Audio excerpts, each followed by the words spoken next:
We have arrived at the third and final leg of the Challenge Series Classic Triple Crown, or the incredibly chaotic acronym, the CSCTC. It's just easier to call it the Classic Triple Crown, honestly. Named as such because these are classic circuits. You know, Trial Mountain, Deep Forest, and Grand Valley. They were in the original Gran Turismo. They have been in every other Gran Turismo except for Sport since, because Sport is fucking weird, and we don't talk about it.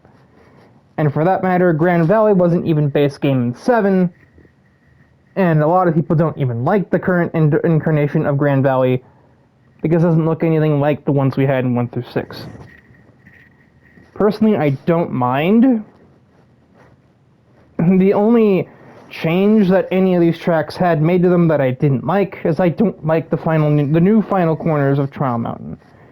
I historically sucked at the old final sectors of Deep Forest in the older games, so the fact that they turned it into a hairpin, I'm just like, this has made me actually better at the course. Normal Riker gameplay of Gran Turismo aside, yeah, we've got a bit of a weird paradox with this. The length of the Grand Valley course made it so it's a 16-lap race to complete 75 kilometers. But that's because 15 laps would not have reached 75. However, adding a 16th lap makes it 80 kilometers. So, I guess, regardless of what I said in the last episode last week, either way I was correct, whether I said 75 or 80, because calling it the 75 kilometers is kind of a lie. We end up doing 80.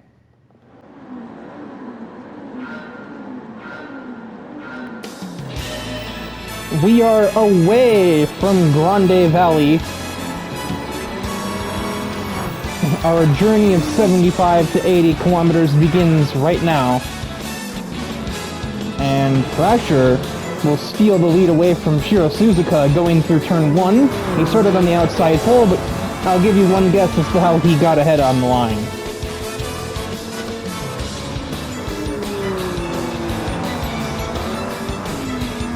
It files through, I have the audio set weird again.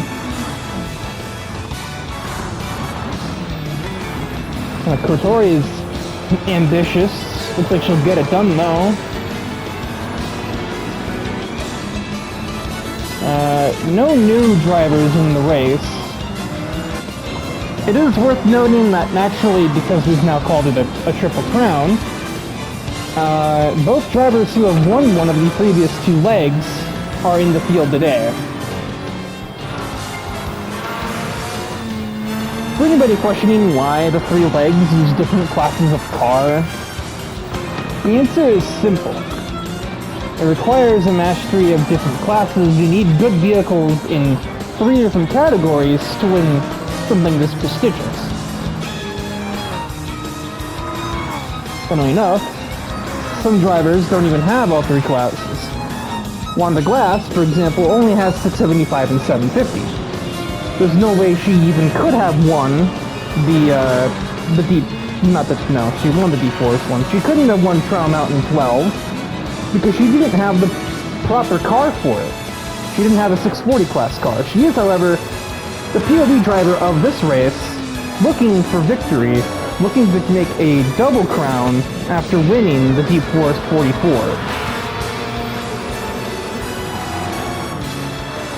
Likewise, the other person with a piece of the crown, Yo Watanabe, is running in P4. She won the Trial Mountain 12 and attempted the Deep Forest 44, and it didn't go very well for her. I believe. I think she was in the race. Now, we got Logan Cool, who tried to pass on Shiro Suzuka. Didn't get him anywhere, though, probably because he tried to do it in the S's. And there's a hairpin right here. P7 for the RX-7. Go figure.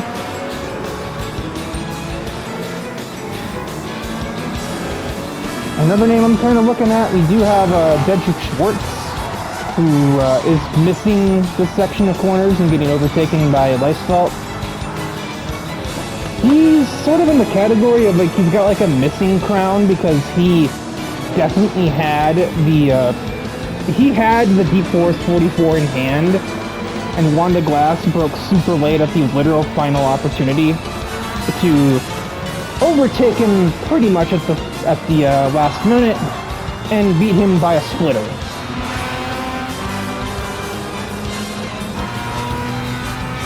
On board with Glass, sees Aspinall ahead, going defensive.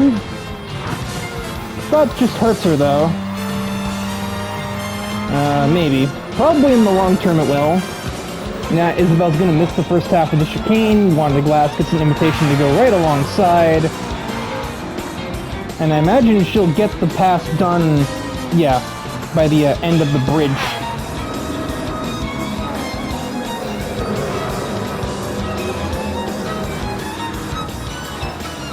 I can see the RX-7 being a good pick for an endurance race, too. Rotary engines are pretty fuel efficient,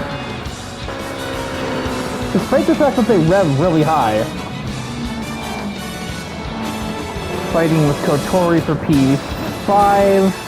Inside lane's gonna give Wanda Glass that spot, and Yodis doesn't seem to have much speed here either.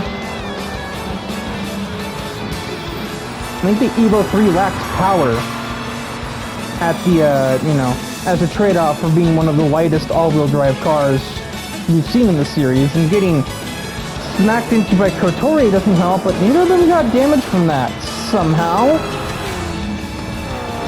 But yeah, RX-7s are surprisingly fuel efficient, and because they're relatively light, they're not too bad on their tires either.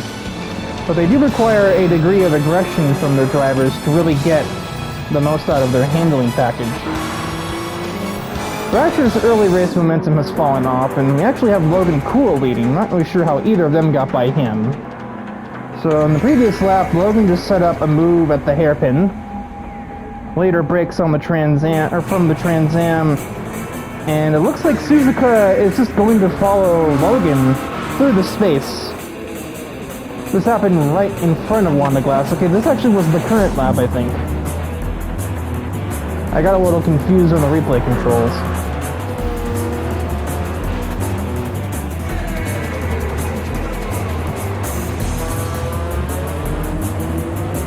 Yeah, of course, ask me how I know the RX-7's fuel efficient. I drive one myself. Of course, I got fucked up on lap 1. Another driver that nearly had the crown in hand, but Deep Forest just decides brakes are optional. I may have given it back to him, but he already had damage from hitting me, so really it didn't matter. Yeah, that took me properly out of the running, which is annoying. So now that we're back to current time, after I've aired my grievances with the Lamborghini driver that ran into me on the first lap.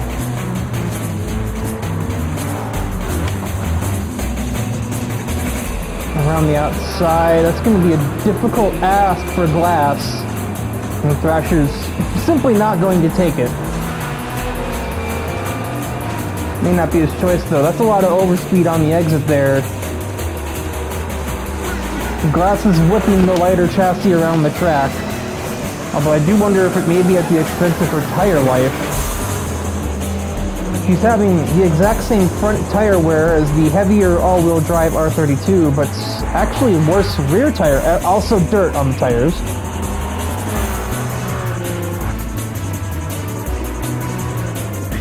Although actually by the looks of the rest of the field, I think it's actually just that Thrasher is being really kind on his tires, and he's not getting too much understeer from his car, despite what it is.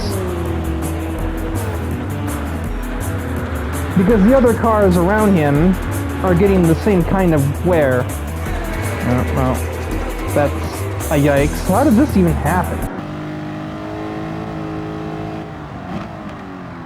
So Yumiya loses sight of her braking point and finds the back of Isabel. It's a real momentum killer, I'd say, for a driver who's been lighting up the track since, oh god. When did she really start showing up? Because it was before the Clubman Cup that Isabel really found her momentum.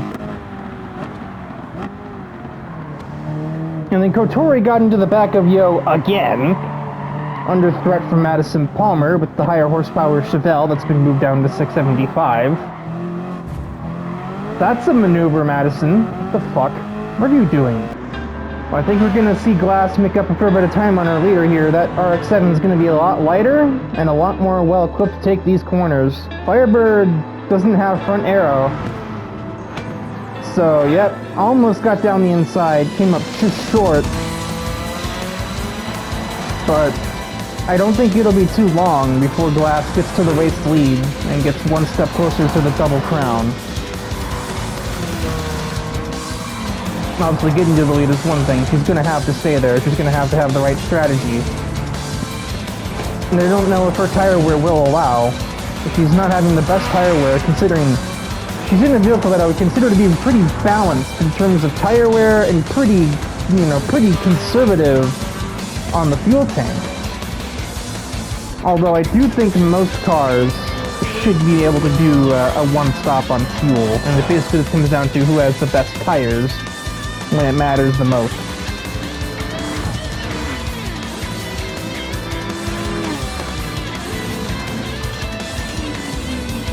Although having said that, a lot of cars near the front actually can't. Logan's below half a tank. Thrasher's right at half a tank, so it's going to be close with him. Palmer's definitely not. Kotori's not. Rollins is close. Silica might be fine. There's a lot of cars that are stretched very thin right now. I think Glass is going to have a big advantage on this section too as well. Yeah, Logan has to slow down for that little kink to get himself set up for the final turn right. Wanda Glass doesn't care. Her car is light enough she can just chuck it in there. That may be what's wearing her tires. She is driving relatively aggressively at the moment. But that is how she has climbed from 20th to the lead in 4 laps. And then missing turn 1 on the start of lap 5, but Logan could not make her pay. Madison Palmer putting big pressure on 3rd and 4th.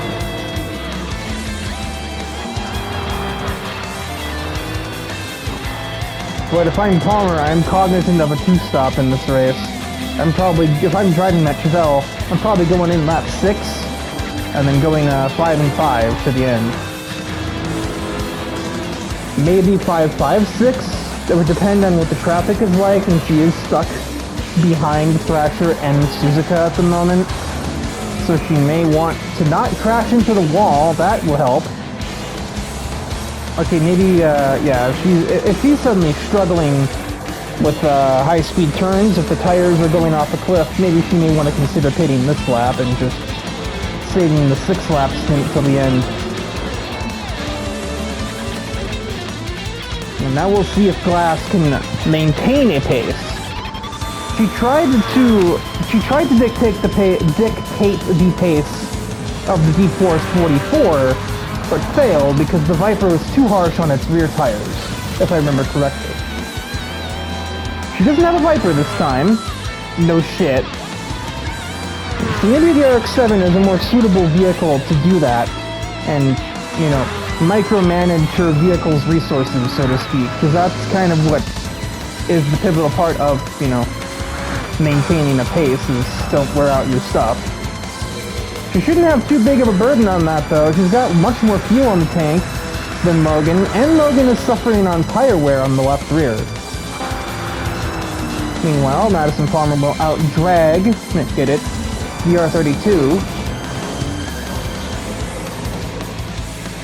Because dragster. Oh, it's a modified dragster anyway, but yeah. Immediately applies pressure, almost contact, to the back of the MR2 ahead. We'll skip ahead to the end of lap 6. I think we're going to be seeing our first pit stops here with Madison Palmer, whose left front is shredded and whose fuel tank is even more empty. 1 liter of fuel left in that car as the Chevelle pits.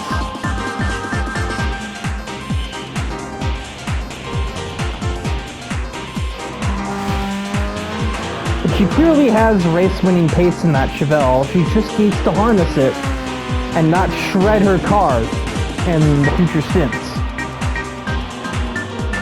I think Logan will be the next contestant to pit. Yeah, his fuel light is on, so I think a one-stop for him is impossible. It's going to take a massive amount of fuel saving in the second stint for him to have any hope in hell. Which is a big weight off of Wanda Glass's shoulders, as that basically means Logan Cool will not be of a concern to her, as she will easily be able to do a one-stop race here, because, yeah, the left front is getting bad, but it's not dead. She's probably started to lose overall pace on this lap, but I don't think it's going to be enough to offset skipping an entire pit stop. We head to the end of lap 7, as this race is very much turned into a slow burn. Everybody's just kind of trying to play out their strategies. It feels like the Daytona 500 that happened in real life. Logan heads to the pits. Thrasher concedes. Shiro Suzuka is not. Oh my god, you have a lot of fuel left. That MR2 is not thirsty at all. And he is the only other one. Nope, Iris, who I kind of forgot was in the race, I'm not gonna lie. Iris will be able to do the one stop from here. And Rain. So yeah, RX-7s for you. Not too bad on the fuel and good enough on the tires. Rain's driving a little more delicately than Glass, but also Rain hasn't made her way up the field. Everybody else who isn't pitting on this lap, or like Dom DePrisco, Yumiya, they all got damaged early in the race. So they're a super off strategy. DePrisco personally will be pitting probably on the next lap, looking at his fuel. All things considered, Shiro Suzuka's not that far behind Wanda Glass. I think Wanda will start to feel his existence. Maybe a slight concern for her as well, because he is in much better shape. His tires are a little better. He's got probably at least 2 laps of fuel left in that car, maybe 3 if he's feeling frisky. But I don't really see a point. Honestly, I think Suzuka's plan might be to overcut. Although Glass could go another lap if she wants to, but her left front probably won't allow that. Yeah, in she goes. Suzuka will pass with more than enough fuel for another lap, possibly 2. Iris will see head to the pits when she gets there. Rain could go either way. She could pit now, but she's been better on her tires than Glass, and it's showing because of how slowly she is going around the track. I don't know why she's doing that. She's not going to get to the end of the race on those tires. She can't no-stop. If she can't double stint the tires. The RX-7's handling is good, but it isn't that good. Glass left the pits at the end of 8 into a bit of traffic, but she has since cleared it. Yumi has to go in again. She got off strategy when she ran into Isabel. There's just a clusterfuck of cars on the front stretch. Logan is one of them. He is surrounded by cars who are low on tires. He just needs to get through without hurting himself or getting hit by somebody else. Meanwhile, Suzuka didn't pit on 9 either, so he's going all the way to 10. But I think that's as far as even he will get, despite how little fuel that car is using, and the fact that he is preserving the actual shit out of those tires. The tires could go 12. They could go 12, although they'd be a little sketchy on the way into the final sector of the track, I'd say. You can just see in the way he's driving the car, he is not trying to use any fuel. There's the fuel light, so it will be this time around for him. Turn signals on for the Toyota MR2, who's grabbed 2 red laps in the process. Look at how badly it's hurt his lap times. A 2:03. Yeah, he ran a 53.7 right before this, but he was very much on the edge of everything there. And for comparison, we'll see Glass absolutely destroy that 203 with a 53, so the overcut absolutely did not work for Shiro Suzuka. Now he can take very little fuel to get to the end of the race, but he's just so far back. His only real blessing is that he's also so far back, but he's not really going to have to worry about negotiating Logan, Madison, or Kotori in the future. The moon has fallen upon Grand Valley Speedway, and yeah, Madison Palmer and Kotori Minami are definitely filling Wanda Glass's mirrors. As Kotori somehow got a bumper in there, and Madison, for some reason, caved and let the Alpha 8C back through. Never mind, just gonna out-drag her on exit. Yeah. Definitely feeling Glass's rear view right now, but if Wanda's smart, she'll realize that these two are no threat. Especially not Palmer. Palmer might pass her on track in a minute if she can get Kotori off of her case, but the 8C is very, very insistent. This is effectively, they are on the same strategy, so this is a meaningful battle for them. But they just don't need anything to Wanda Glass because Wanda's on a one-stop strategy. Kotori and Madison are going to have to pit again. For tires, as well as for fuel. Logan, unfortunately, most likely will as well. So really, Suzuka is the closest car to Glass that's of any threat to her one-stop strategy. As he leads a train of a lot of cars who really need to get by because they're on two-stop strategies to his one, and he is holding them up dearly as he's still trying to minimize fuel usage, even at this late stage in the race, as he put as little fuel in the car as he could to save time stationary in the pit lane. And Raiza's not having it. She's gonna go right down the inside of Suzuka. And Suzuka is very smart not to really challenge her. Having said that, he did challenge her anyway, but it may have just been a random bit of overspeed. Thrasher also gets by when Suzuka went to the other lane there, but I don't know. It's weird. It's a very weird race. And just like that, Glass is completely on her own again. I wouldn't even say she's dictating the pace of the race at this point. She's just on an island now. That's like a 10-second lead over Logan. And God knows it's like fucking 20 over Suzuka, who has much bigger problems on his mind in the form of all of those headlights right in his rearview mirrors. He's holding up a massive trolley train of like 5 cars. Thrasher, Rollins, Silica, Rifa, all stuck in this train. Kotori will probably be in it herself as well in the near future.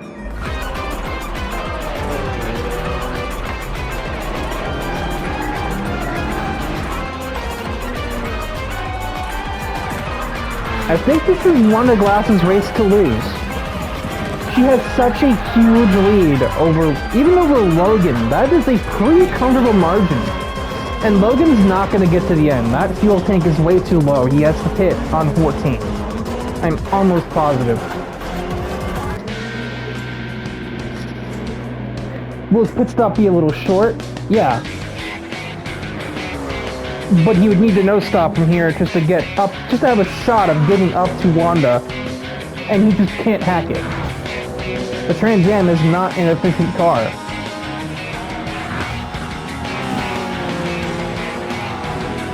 Suzuka is in a good position.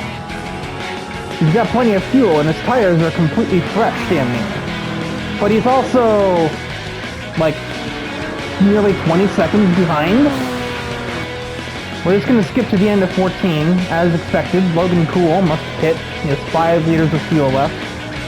Thrasher will join him, as will most of the rest of the train that was behind Shiro Suzuka. These two that pit off strategy did not have to do that. Madison Palmer took new tires, lost time in short term, but got finally clear of Kotori in the long run. But the long run is definitely the word of the day, because as much as Suzuka is pushing the hell out of that MR2, it just does not matter. Instead of 48.5, that's a 7:15 class lap record almost. That is obscene fucking pace. And he's going purple again! But it doesn't matter, because Glass is all the way up there, like 12 seconds ahead still. He made up 6 seconds!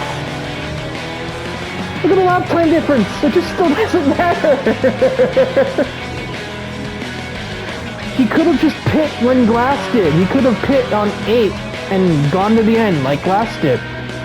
That was the worst decision Suzuka could have ever made. Glass doesn't have the tire wear to do what Suzuka did. Suzuka took tires as well, so that's why his tires are fresh. He's only done 5 on these compared to 7. But he's all... Glass is just... I don't know, the suspension wasn't right for tire wear on the RX-7, but as we're seeing from just consistent pace, that doesn't matter. The white flag is in the air for Wanda Glass. Another low 55 in the books. So she's just being consistent. Suzuka pulls out a 50, his lap times are wavering as well. It's down to a 6 or 7 second lead, I would say, but it just doesn't matter. Wow, how the mighty have fucking fallen, yo.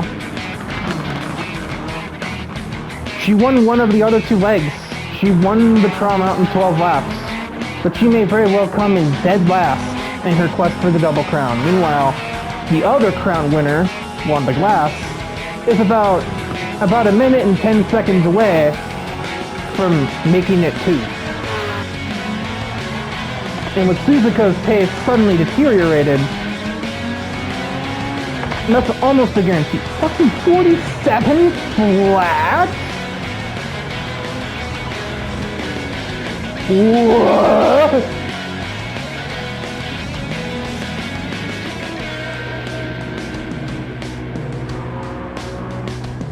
That cannot be right. That's gotta be a timing and scoring bug. On both cars. But, I don't know, because the gap has shrunk so much. Suzuka can see Wanda Glass up ahead. But it doesn't really matter. That's still like a 4 or 5 second gap, and we're out of passing zones.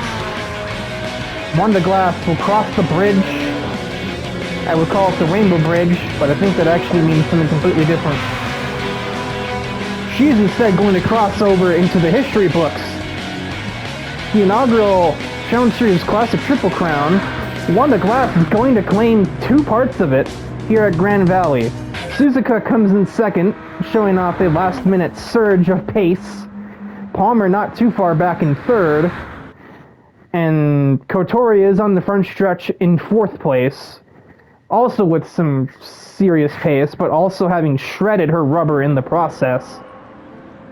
Logan Cool, who led the race relatively early on, is going to barely hold off Thrasher to round out the top 5. He is actually out of fuel over the line, as is Thrasher. They absolutely stretched those fuel tanks to the end. Iris had a bit of a quiet race, but I do believe she started near the back, so getting 7th on the other driver to be a one-stop strategist, along with Suzuka and Glass. But, yeah, Wanda Glass will grab 2 parts of the Classics Triple Crown, and she will look to probably the next set of Enduro races, because we are making that a full-blown thing here in the Challenge Series. It's not just this classic Triple Crown. All the other enduros of the season have been kind of categorized into a handful of individual accolades. We have 3 more sets to go. Actually, the next enduro is the 24 Minutes of Le Mans. That is 3 episodes from now. That'll be week 165. 2 weeks after that is the debut of The Longest Day in Georgia, a 25-minute endurance at Road Atlanta. That is the first of 2 halves of the Equinox showcases, as The Longest Day in Georgia runs on the winter solstice and The Brightest Night in Tokyo runs on the winter solstice. Did I just say winter twice? Summer solstice. And Brightest Night in Tokyo, the final enduro of the season, will run at the penultimate week of the season on the winter solstice. And then we have throughout July and August, we have the North American Tour Triple Crown, with races at Watkins Glen, Circuit Gilles Villeneuve, and Laguna Seca. And then in autumn, we will have the World Stage Triple Crown, with races at Bathurst, Spa, and Fuji, all mixed in with our usual championships, such as the next one in 6 weeks from now, which would be the Premium Sports Challenge. But for now, I did say there were 2 races, so the next one's not going to be nearly as long as this, but it should, it's still worth sticking around for, obviously. The second part of the week, taking place on Friday as opposed to Monday, we head to the official Demon Sports testing facility at Road Atlanta, blah, blah, blah, blah, blah, blah, blah, for a quick 715 class exhibition. There's not much else to be said.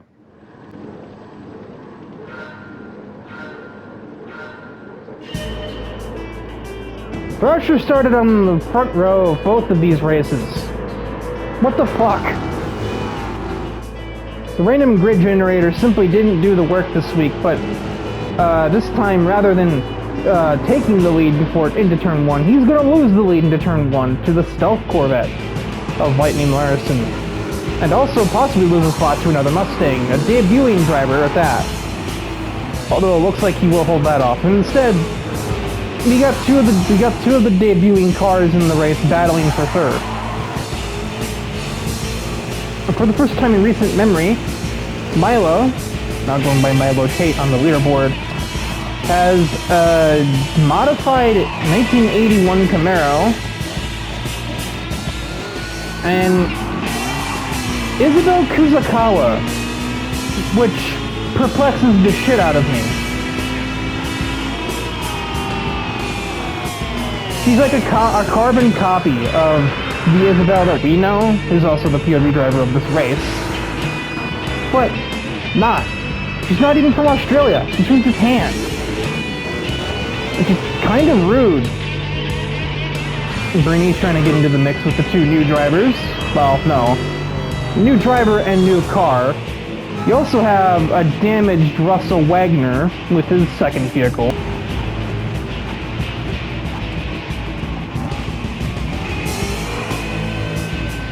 He slowed up a lot to give me leeway into the chicane, and that caused Katie to drive straight into the back of him. So Corvette on Corvette violence here at Demon Sports home track, and Logan, that's not the button, and Logan Cool will take full advantage.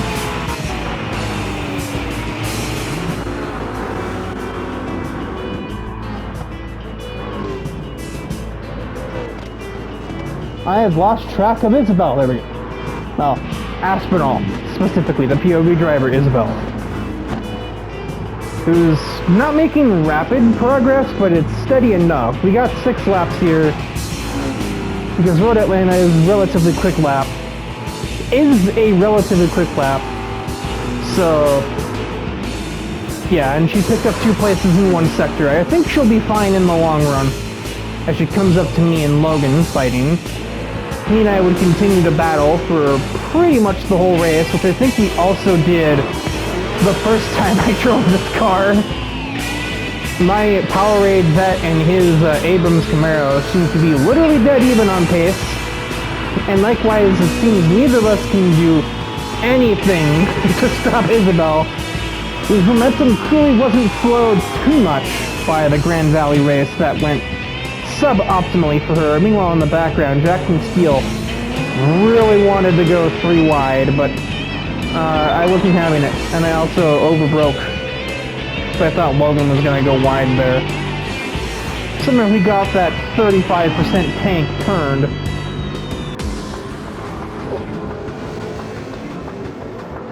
Well, this will be interesting. We're basically looking at double vision right here. Sudden move to the left, gets put into the grass by Kusakawa. Crossover attack as the black Mustang, that's actually dark purple. This is the corner of the top of the hill. Isabelle finishes Aspinall finishes the move down the essence. This is absolutely not going to be confusing at all. Now that I gotta keep track of 2 Isabelles who are in the same model of vehicle and have relatively similar liveries. They don't have the same sponsors and nor the same basic paint color.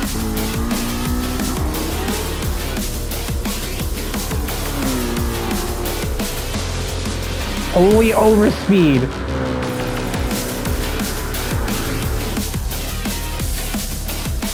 Is that really only a 5-speed, Milo? What? Interesting. Still kept him close to Thrasher.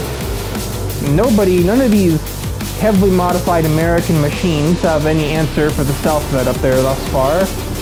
Although Isabelle does have a lot of pace, so maybe she will get up there at the last minute.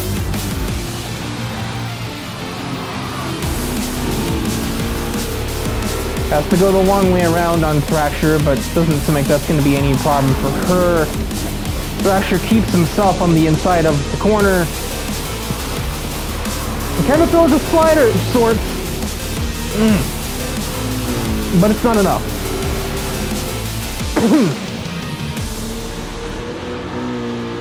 That was weird, coughing. Larson had a terrible first sector, and now all of a sudden Isabelle is right on his tailpipe. He defends into the this kind of double apex hairpin thingy, I don't know what to call this. That is an ambitious crossover attack, but it just might work. Somehow the Mustang got on the power first through all of that. And it has worked. Lightning has been absolutely styled upon by Isabelle, who takes the race lead away.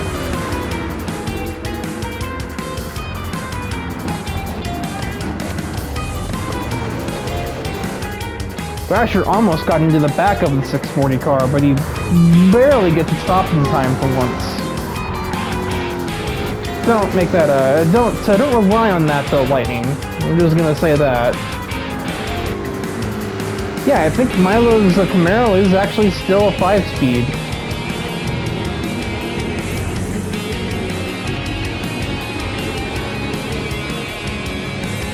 Perhaps maybe the gearbox was taken from one of the, new next generation NASCAR Cup cars. Skipping ahead, nothing really is happening in this late stage of the race. Isabelle's gotten to the lead and it doesn't seem like she's going to be letting it go. We'll skip ahead to the white flag. I forgot to commentate for the rest of that lap, so I'm just going to cut out the silence. Excellent work from yours truly. Oh, Isabelle's Mustang kind of putting up a bit of a resistance there on the way into the, sort of the S's.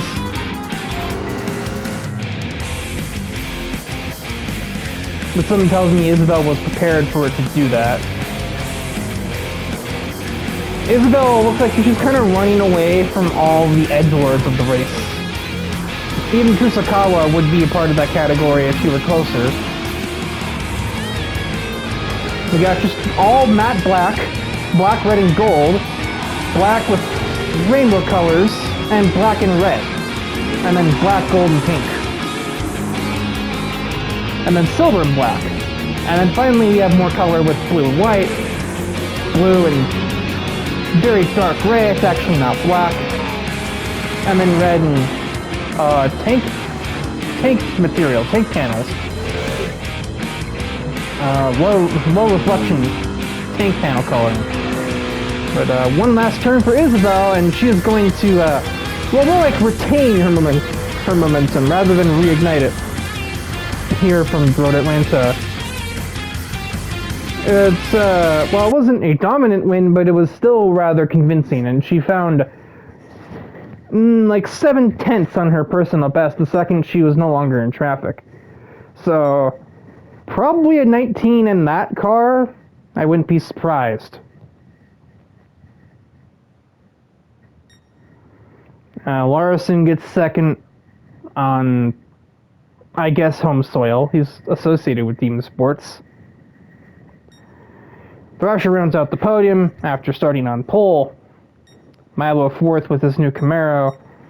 And the debuting Kusakawa falls from second to sixth place. With well, it might look similar in terms of design and just being the same model, a GT350R. The performance specs on Kusakawa's vehicle are not actually the same as Aspinall's. It's weird. It's like they're the same person. I swear they are. I just can't prove it yet.